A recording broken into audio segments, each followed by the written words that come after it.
আজ কোন অতিথি এলো প্রাণের দ্বারে, আনন্দ গান গারে হৃদয় আনন্দ গান গারে।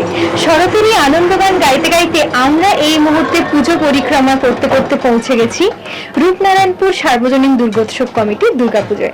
আর প্যান্ডেলের দিকে আপনারা দেখলেই দেখতে পাবেন, প্যান্ডেলের দিকে তাকালে আমাদের বিভূতিভূষণের আরণ্যকের কথা মনে পড়ছে। হ্যাঁ, আমি জানি আপনারা অনেকেই পড়েছেন। আর এই প্যান্ডেলের দিকে তাকালেই একটা প্রাকৃতিক একটা ছোঁয়া আমরা দেখতে পাচ্ছি।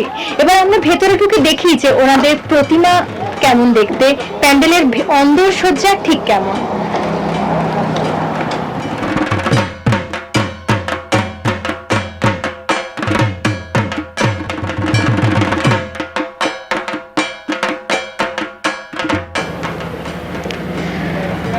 আমরা তো মণ্ডপের বাহিরের সজ্জা দেখলাম, এবার আমরা চলে এসেছি অন্দরমহলে।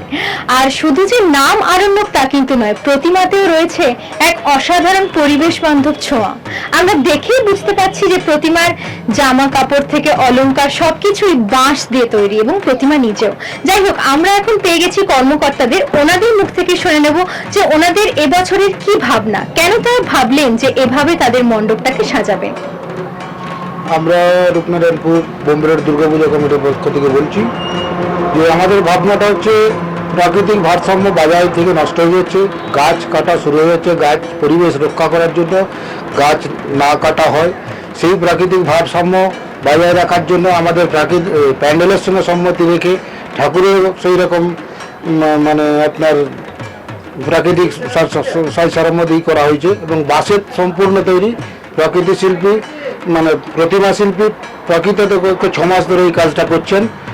এই কাজটা করার পর আমাদের এখানে নিয়ে এসেছে, আমরা সেটাই তুলে ধরার জন্য যে প্রকৃতির ভারসাম্য বজায় রাখার জন্য, পরিবেশকে সুস্থ রাখার জন্য, সমাজ সুস্থ রাখার জন্য আমাদের আরণ্যক প্যান্ডেলটি এবং প্রতিমাটি সেই সমাজের ভারসাম্য প্রতিপক্ষ রেখে করে চলেছি।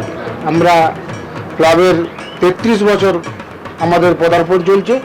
আমরা এইভাবেই পরিবেশ বান্ধব দিয়েই বা বিগত বছরেও আমাদের তাই হয়েছিল। আদিবাসীদের পোড়া বাড়ি হয়েছিল, তাদের জল জীবন জঙ্গল বাঁচানোর জন্য যে অবস্থা, সেইটা লক্ষ্য করে আমাদের এই প্রতিমা এবং বিগত বছরে তাই হবে। এখন কর্মকর্তাদের হাতে স্মারক তুলে দিচ্ছেন বিদ্যাসাগর বিশ্ববিদ্যালয়ের রেজিস্ট্রার ডক্টর জয়ন্ত কিশোর নন্দী মহাশয়।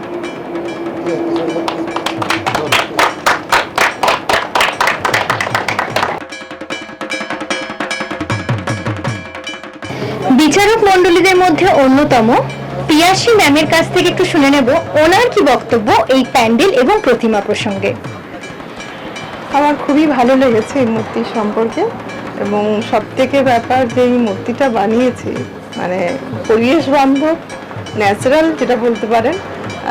তার থেকেও ব্যাপার হচ্ছে এত শৌখিন কারুকার্য যেটা এত সময় সাপেক্ষ, এবং এটা এক ধরনের বলতে পারেন আর্টই, আমরা আর্টের যেহেতু সেটা হিসেবে দেখছি, ফলে মানে ইনস্টলেশন আর্ট হিসেবে এটাকে রেখে দেওয়ার যোগ্য। আমার কাছে এইটুকুই বলার। একদমই তাই। আর বাকি তো আমরা দেখতেই পাবো কে হলো সেরা সেরা।